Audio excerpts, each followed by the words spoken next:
Alright, today we're going to be looking at another interesting find from an estate auction. This one came out of a estate auction in Virginia for a naval commander who had been a naval aviator.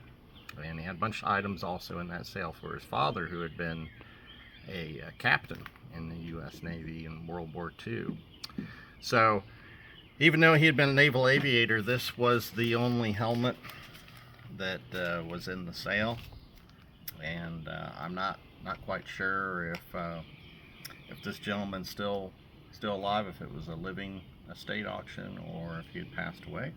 But we can see his name was Mariner Cox, and at this time we see he's got his rank painted on there, Lieutenant Junior Grade Cox, US Navy. You see he's put all these little pieces of tape on there to form a interesting little pattern to it. And I believe that he was in the Navy from maybe like the mid-60s to I think all the way into the 80s. And we can see that this one, even though it's got the spots there for the bayonets for putting your oxygen mask, this one had been converted over. You see the attachment for where the mic would have been for being a helicopter pilot. And what really made this one interesting, it wasn't a cheap item. Sometimes you find stuff that's like really cheap, and this one was not really cheap, but the thing that made it interesting to me was what it had on the back. You know, kind of continuing the, you know, in World War II you had so many of the planes and even the flight jackets that the pilots and air crew would paint things on there, and the artwork. And I think it's really an interesting aspect to it, and that continued into Vietnam with a lot of the artwork on the helicopters, but also some of the helmets that would get painted.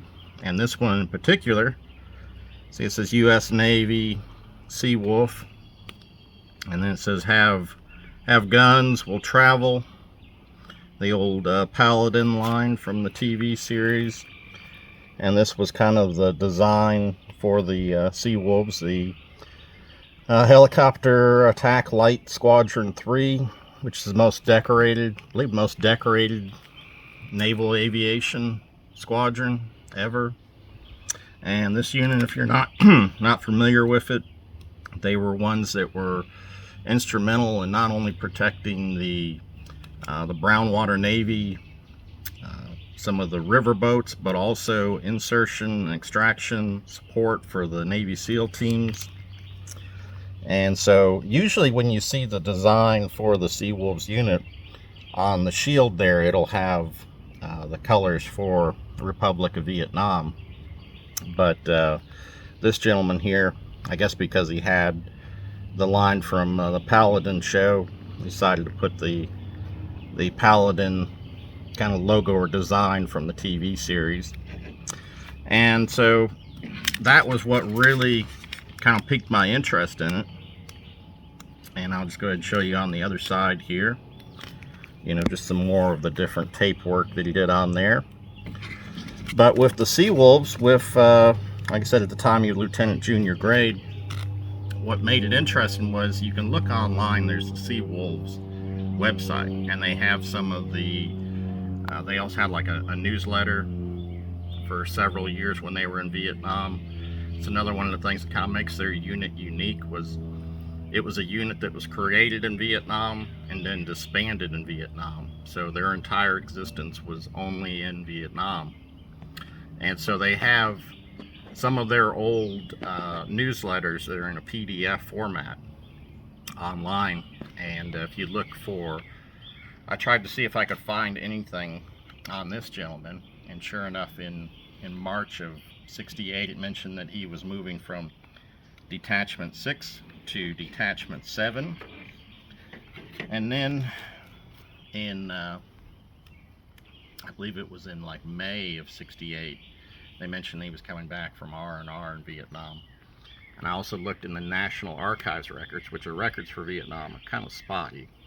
But since he had a little bit of an unusual name of Mariner Cox, I thought, well, maybe I could find something on him. And sure enough, he was awarded apparently while he was with the Seawolves, approximately 21 Air Medals, Silver Star, and a Navy Commendation Medal.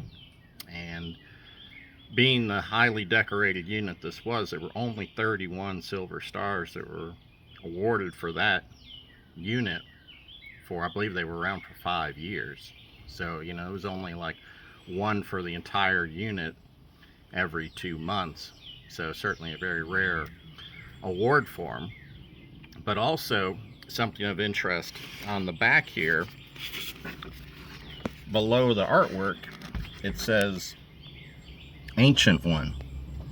And I thought, well, that's kind of an odd thing. And some of those Wolfgram newsletters that are online, you'll see that a lot of the pilots and the door gunners would have you know, nicknames, call signs, different things like that.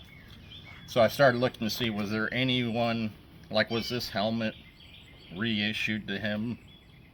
And, you know, the previous owner had the nickname Ancient One. And what I found was, since he was in Detachment 7, it would mention a Mariner Cox, and then somewhere else in a newsletter where it was written by somebody else, it would mention a Wally Cox. And I thought, well, you know, Cox is a fairly common name, so, you know, maybe there were just two guys that had the same last name. But in one place it specifically mentioned Wally the Ancient Mariner Cox. I thought, well, what are the odds of two guys in the same detachment, and one's named Mariner Cox, and then you're going to call the other one the Ancient Mariner Cox? So I'm guessing, with this saying Ancient One, and with that newsletter specifically mentioning about the Ancient Mariner Cox, I'm going to guess that they're the same person. So it would seem that he was with the Seawolves at least from December of 67 to at least June or July of 68.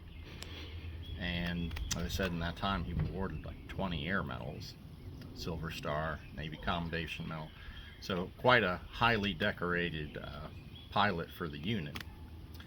But also, another thing was, in one of the newsletters that mentioned that NBC was filming a movie in Vietnam, and they came through and they filmed some footage for Detachment 7, and they said that one of the people that was used in the footage was Wally the Ancient Mariner Cox.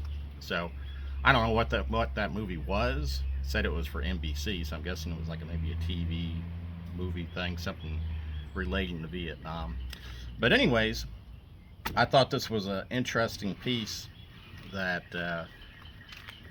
you know, as I said, being such a highly decorated unit, and with all the interest that people have in the different Navy SEAL units, the Seawolves were so instrumental in the extraction and insertion and support for the SEAL teams that it reached the point that the SEAL teams, when they were looking at missions, they would want to make sure that the Seawolves detachments would be available for support.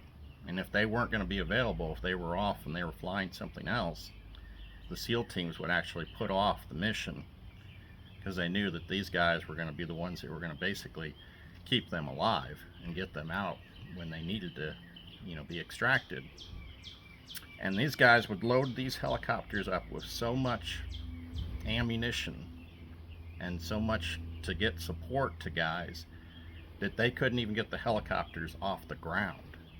What they would do is they would tell the door gunners to get out of the helicopter. They would start the helicopter and they would start to kind of pick up a little bit so they could get just off the ground. And as soon as they could start to get off the ground, the door gunners get back on. And they would fly out, use up all that ammunition, come back, and they had it down to just a matter of minutes, reload, go back out, and just non-stop doing that. So you can see the number. I mean, when people think about these attack helicopter units, they're thinking like, oh, they went out and they're, you know, killing all these people. But these guys actually probably saved a lot of lives. Not just the SEAL team, but also all the brownwater Navy guys. You know, you're on a little boat on Mekong Delta, and they get attacked and they're overwhelmed, these guys are what kept them alive and got them home. So certainly a very historical unit, certainly a unit that I think that people should know a little bit more about. And that about wraps it up. I hope you've enjoyed looking at this helmet, a little bit of the history on the Seawolves. If you have, as always, I encourage you to like and subscribe. And also check out, I put some things over on Instagram from time to time. I'll put a link down below for that. And if you have any additional information on Mariner Cox, feel free to add it below. I'd love to hear about it. As always, thanks for watching.